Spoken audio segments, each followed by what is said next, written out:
Hello and welcome. Friends, I'm going to be showing you how to make Sonoran style empanadas. These empanadas are popular because they're huge and they're fluffy, soft, and you get a crispy outer layer. Now the filling is going to be up to you, but I'm going to show you how to make two fillings, a pineapple and the traditional strawberry one. It is a divine combination, a super easy recipe. Now let's get started. To your water, you're going to add your can of crushed pineapples, your sugar, your lemon juice, and a pinch of salt. And we're going to do the exact same thing to our strawberry filling. For our strawberry filling, add your strawberries, sugar, lime juice, vanilla. If you don't have lime juice, go ahead and use lemon juice. The flavor is going to be slightly different from the citrus that we're looking for, and I used key lime, so it gives you that good citrus, you know? So we're going to bring this up to a boil. After it comes to a boil, we're going to lower the heat, and then we're going to continue to cook it for about 20 to 25 minutes. Okay, we have our filling that has come to a boil. We're going to lower the temperature, and we're going to cook it until we see it thicken up, okay? This is a consistency that we have for our strawberry filling. Nice and smooth.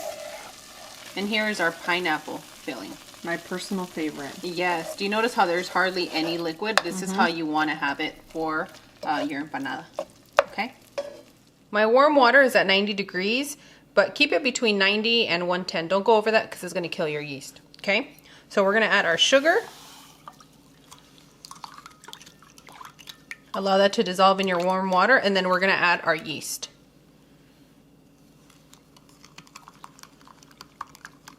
This is instant yeast, instant rise, but I like to show you guys this to make sure that, you know, it's awake. I keep mine in the freezer, and it stays pretty fresh. I'm going to set this to the side while we prepare our other ingredients.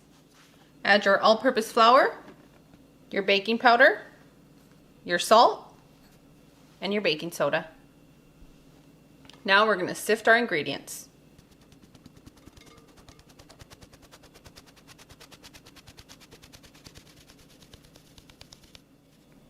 I'm going to start adding my lard into little pieces. If you're using shortening, go ahead and do the same. If you're using palm oil, that works. You get a different flavor than the authentic ones, but it still works. Make it comfortable for your home. I'm going to be adding a few of these little pieces at a time until I can build the consistency that we need, okay? Does the lard have to be cold, or is it fine? Room temperature is good. Okay. That's a really good question, Cloud, because with pastry, and this is somewhat pastry-like, you do need it to be cold, but this works out fine just like this. I'm paying attention for this one because I do not know how to make them. Yeah, the Sonora style empanadas, those are the ones that we grew up having, but I'm not gonna lie, I can make a really good one from a different region of Mexico that I have mastered. If you guys are interested, let me know. So I'm gonna start with stir, then we're gonna go 2, 4, and we're just gonna take it easy until everything's well combined.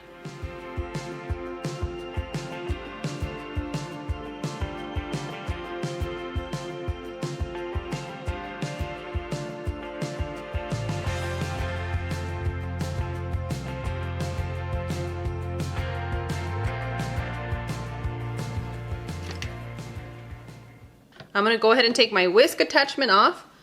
The consistency we're looking for is a little bit like a sand, a soft. It's a well combined one. And you also want to make sure you come in here to make sure that all of your lard got incorporated with your flour and your dry ingredients. Okay. Now we're going to put the hook attachment on.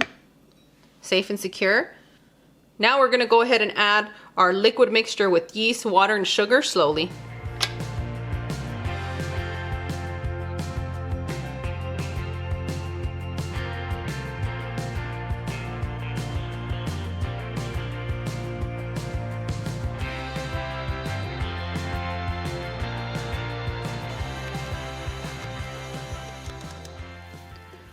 From the moment we started, when we added our lard, that took us about 3 minutes to incorporate. And then when we're mixing all of the ingredients together, that's another about 6 minutes or so mixing total. So take it easy. The highest speed that I went for mixing was 6. So you really don't need to do much. This is a very lovely, luxurious, soft empanada dough. Okay, I get excited. So now that we have this set, we're gonna go ahead and let this rest. I'm gonna put a plate over it and I'm gonna let it rest for about 15 to 20 minutes so that it can incorporate all those flavors, it can get to know each other, and they're ready for us to stretch. Our dough is ready and we're gonna begin to make the little balls. I like to squeeze it, kind of like when I do my tortillas. A nice little ball like that. Come in here, get another squeeze. 80 to 90 grams is a good size. You want the big ones, go for 100, 110. Those are the sizes you get in Mexico. The monster size empanada. The big one. It's like, it uses most of your tray up. Las bestias. My babies love this. I hope that your babies love it too. Estamos.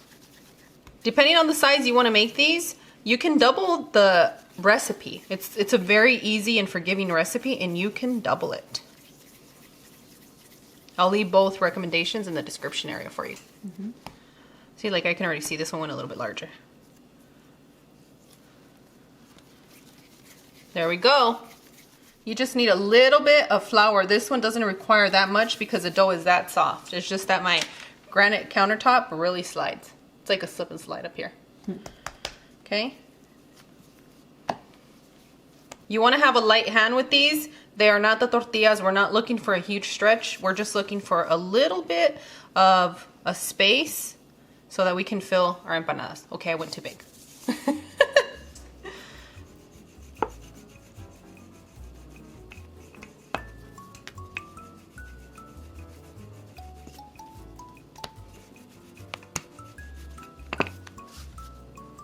One of our tias does it with the tortilla press. La rueda. Yeah, that one works too. For me, it tricks my mind. Like, my mind will think I'm making tortillas, not empanadas.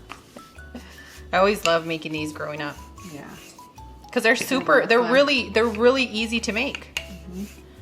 So. They're so soft that the shape will go like, look like a Picasso. You gotta watch out. But have fun with it.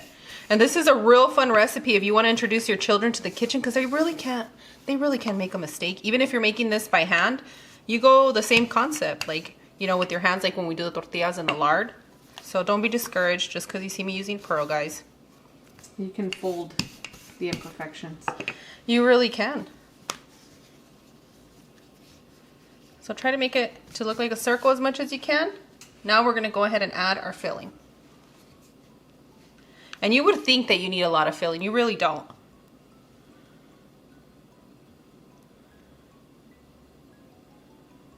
It's obviously going to depend on the size of the masa that you chose, the dough. It's just going to depend on that. And here's where the fun part is. This is why my empanadas, for everything else, aren't so great. I'll give you guys that. You guys have seen me twirl those things, but this is why. Because all you need to do is 1, 2, 3, 4, 5, 6, 7. That's enough to seal your empanada. What a beauty. Move it over to your tray. And let's continue.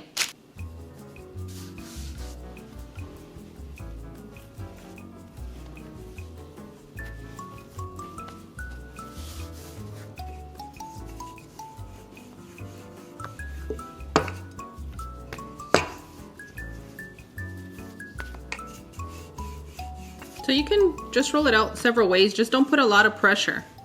If you're scared of putting pressure from here because you don't have the experience, it's okay. You can do it from here. This little baby roll will work just as good as the more advanced one.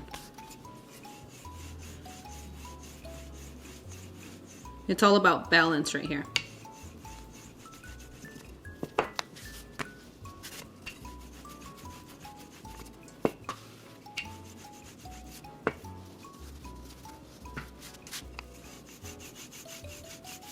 You want to stretch it out, but you don't want to make it that thin either.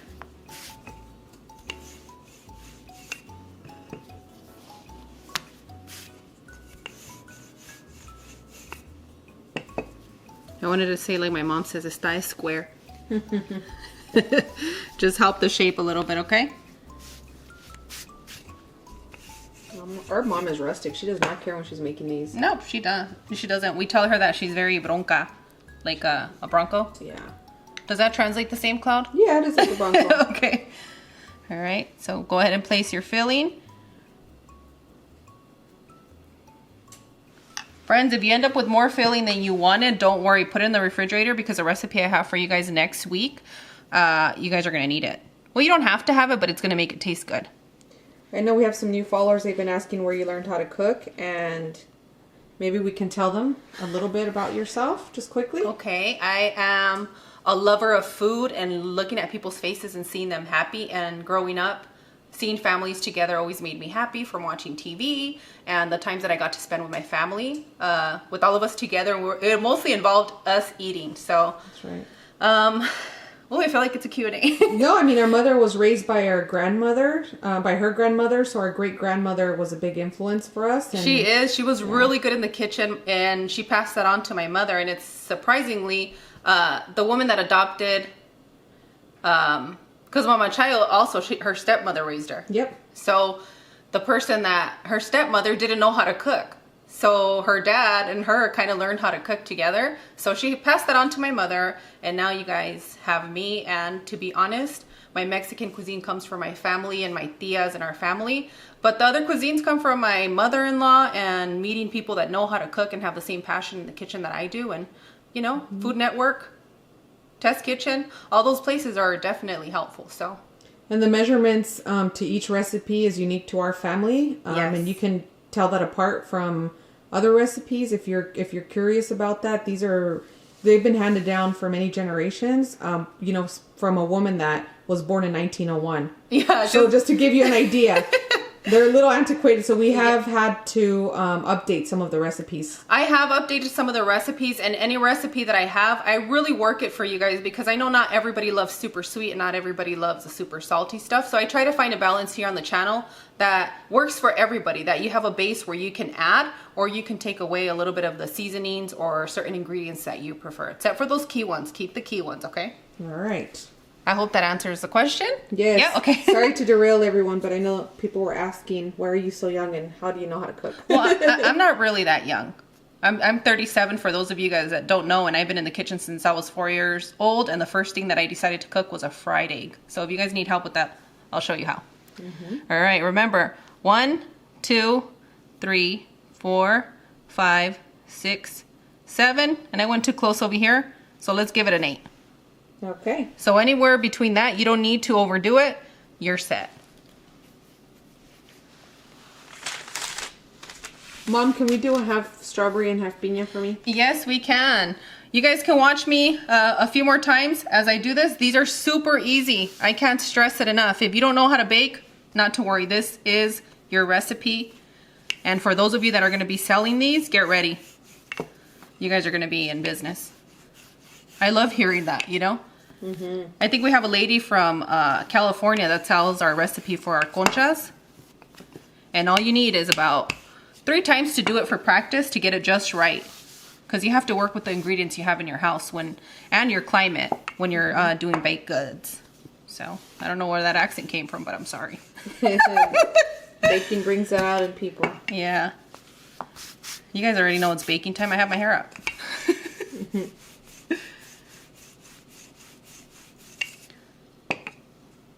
For those of you that love the queso crema, the cream cheese, you can add a little droplet of this. But if you just don't want to add the plain cream cheese and that's all you have at home, look in the description. All you got to do is add those ingredients that I'm going to leave for you to mix it up. Oh no, if I'm going to deviate from fruit filling, you know what's going to go in there. I'm not going to say it. What? I'm worried. Are you going to show our friends how to make it? What, the cream? Yeah. The Mexican cream? Yeah. Well, it's not a Mexican cream, but it's, you know, it's Mexican cream. I can if they're interested. A lot of people don't show interest in baked goods, so No. this is for our friends that love to bake and these kind of sweets. 2, 3, Mary 4, G and Nay. 5, 6, 7. There you go.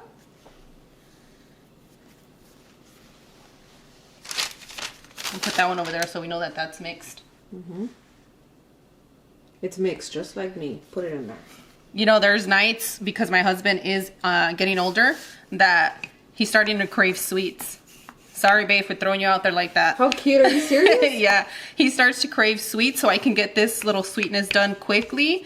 And I'm going to tell you, when I don't have the jam, I use some... They don't expect this from me, so I got the giggles. Oh, my goodness. I use some grape jelly.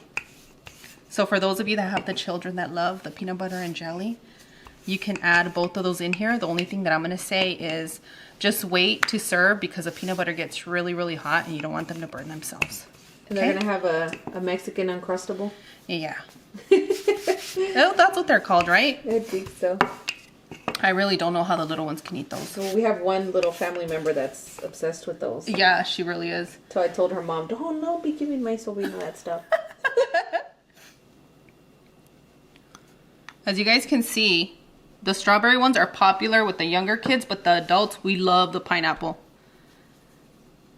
Whether you use a fresh or canned pineapple, it's going to be equally as good. When you use a fresh, you just have to wait a little bit for the juice and water to evaporate, you know? It might take you a little longer. All right, friends, I'm going to keep rolling these out, and I'll see you when it's time to bake. Once you fill your empanadas, go ahead and let them set for about 10 to 15 minutes. After that, it's time to put them in the oven, which we're ready.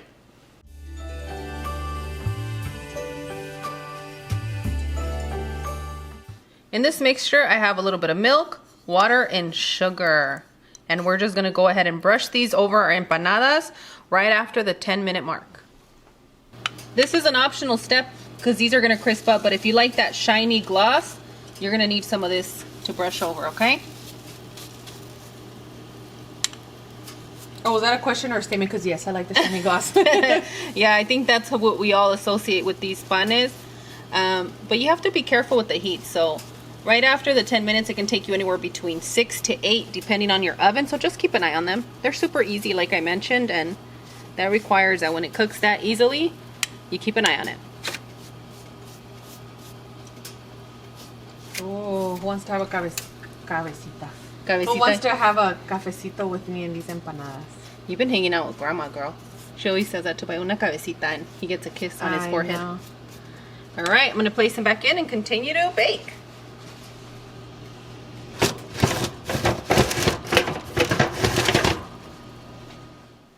I'm just going to place them on the rack so that they can begin to cool, because you don't want to give it to the family super hot unless they can handle it, okay? There's some of you that can handle it.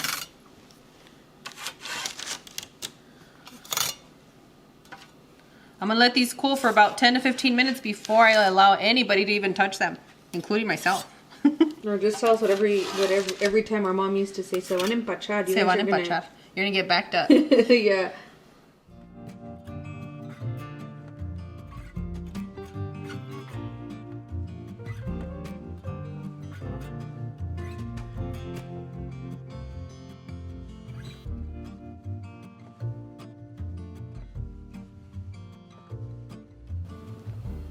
Look at how soft that is. You get that thin layer crisp, and it's super, super soft. Guys, ready for a taste? Amigos, thank you so much for joining us for today's baked goods. If you're new to the channel, take the time to subscribe, click the bell for notifications, give us some thumbs up, and we enjoy reading your comments. That's how we get to know each other. So on that one, thank you so much for watching, and I'll see you guys tomorrow. Bye! Adios! You get to take the first bite today. And we're doing strawberry pineapple, okay? Just so that everybody gets a good bite. I'm so excited because I don't know if they can hear it. You get that. It's a really thin, crispy layer on the outside, and the rest, I want to pull it right here just so you guys can see how fluffy that is. I feel like such a show off, always showing the baked good, you know? This is the time to show off. That's the best part. They're so soft. I'm not gonna lie, these are like tamales to me.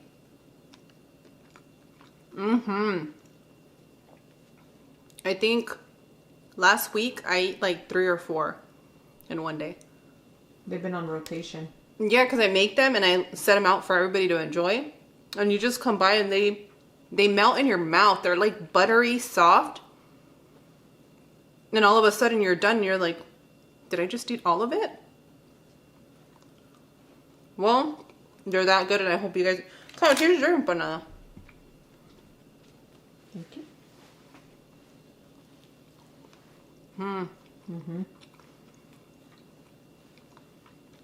The strawberry pineapple combo is amazing. And I do prefer, for this particular recipe, I prefer the canned pineapple. Yeah, I agree with you. Because you really need a mature fruit. You get the really good flavor without having to add the essence of anything. You know? And the strawberry, oh my goodness, the strawberry too. I can't pick. So good. If you guys added cream cheese to your filling, just wait till they cool because that cream cheese stays too hot for the kids to eat. And thank you all for showing me and sharing me your babies. Oh my goodness. When I read those comments, I about cry. They look so adorable. You know the food their parents make. I cry with your babies because they're so beautiful. Thank you for sharing them with me. My babies are getting older and I'm going to be the lady that's like, enjoy them. You know, I became that lady. But friends, come back and let us know what you think of these empanadas. And yeah, that's it. Bye.